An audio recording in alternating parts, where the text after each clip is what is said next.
I got in it for street. You know what I mean? I was thinking about the street. I wanted to be able to defend myself in any situation. But when I met John and then the UFC, start hearing about the UFC, then I start thinking, you know what, there's a career, maybe I can make something out of this. Well, what else am I going to do? I don't really want to do anything else. I don't want to get a job. I don't want to have to get up and I don't want to listen to a boss or do all that, you know. So this is an option for me. So I stuck with it, and John encouraged it.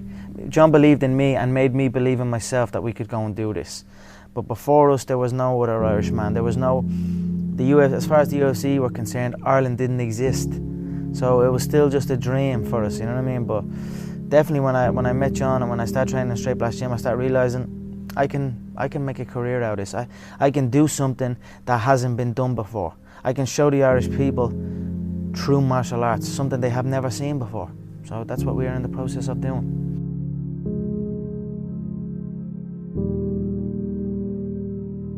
My name is Conor McGregor and I live in Lucan. And what's your status, or what's your professionalism? I'm a professional MMA fighter with a record of 4-1. I'm an up-and-coming fighter, and without a doubt you will see me on the UFC in the near future, without a doubt. I started MMA around 2 or 3 years ago, and about 2 years ago I'd say, and I instantly had a knack for it, and I really, really, really loved it. It's like an addiction for me. It's all I do. I train twice a day. It's all I think about. I don't want to do anything else. It's as simple as that. What makes you such a good fighter? I don't know, I'm just curious about it. I'm curious about it. It's never, I mean, it's in my head 24/7. There's nothing else I can think of. I don't think about nothing else. And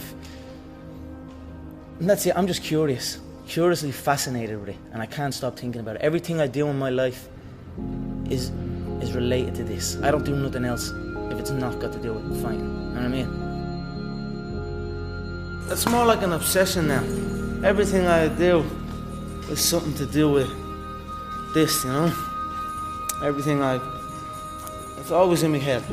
I'm always thinking about it. I'm definitely obsessed with it. I was a plumber. I was an apprentice plumber. I did a year in that, and it just wasn't for me. You know, it's either all or nothing in the game I'm in. You have to. If you're not training twice a day, if you're not dedicated, you're not going to go anywhere. So I felt I had enough talent and enough dedication, enough love for the sport, that it was time to pack up my job and chase my dream, and that's what I'm doing, and that's pretty much it. And what is your dream? My dream is to be world lightweight champion in the UFC, have more money than I know what to do with, and have a great life for my kids, my grandkids, everyone in my family, everyone that's come up with me. That's my dream.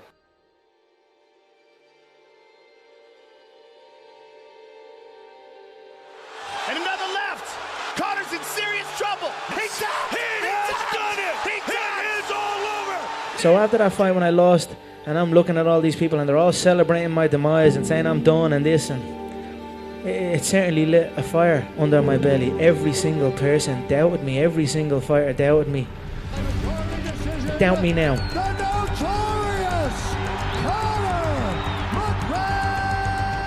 I always knew I only need one chance. I always felt I was better than everybody. I always felt all I needed was to get in there once. Just give me one shot and I'll take it home. I'll steal it every time. And then so when I got the call, I knew I wasn't hanging around. I was going to call out everyone in the division. I was going to make my way up to the top as fast as possible, because I felt I was ready. I felt I was better than these people. So, but obviously the work always is still, you know, there's always work to be done, you know. So, if anything, I suppose it definitely got me to the gym that bit more. You know, that now it's there. Now all these dreams that I've been having are actually there in front of me. So I work towards it. Like I said, give me one chance and I'm going to take it home. So they gave me one chance and I took it home. There's two things I've learned from these past 7 months. Number one is that hard work pays off. And number two is that dreams come true. I feed off this. I love this stuff. This is what gives me energy. Saying I'm going to do something. Putting it out there for the world to see, and then going out and doing it. There's no better feeling in the world than that. And it's as easy as that. Say what you're gonna do and go and do it. I was asking you on Thursday about his right hand. Can I tell you what you told me? I said his right hand would get him into trouble. It's the shot I predicted. I said he'd overload on his right hand. I said I'd slip. I said I'd bang the left hook. And that's what happened. How do you do that? How do you And if you can see it here, and you have the courage enough to speak it, it will happen. So I see these shots, I see these sequences, and I don't shy away from them. A lot of times people believe in certain things, but they keep to themselves. They don't put it out there. If you truly believe in it, if you become vocal with it, you are creating that law of attraction, and it will become reality. When preparation meets opportunity, you know, nothing is impossible. You know what I mean? You can achieve anything. It's about getting better. Nothing else matters except me showing up at the gym every single day and putting in the work to get better. Nothing else matters except getting better, showing up at the gym and improving.